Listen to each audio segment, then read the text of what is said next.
mean, retail inventories came out, wholesale inventories came out. That was at 7:30 here. We got PMI coming out at 8:45, so 15 minutes after the open.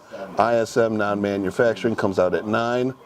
Bunch of minor numbers. It's all going to be about unemployment and if they can hold that. There's a couple big stories out there. We're talking about Facebook trying to get more actively into crypto. We saw that Buffett has been accumulating Amazon shares.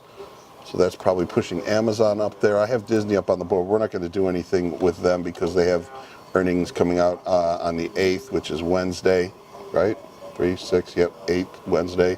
But they're up nearly 2% here.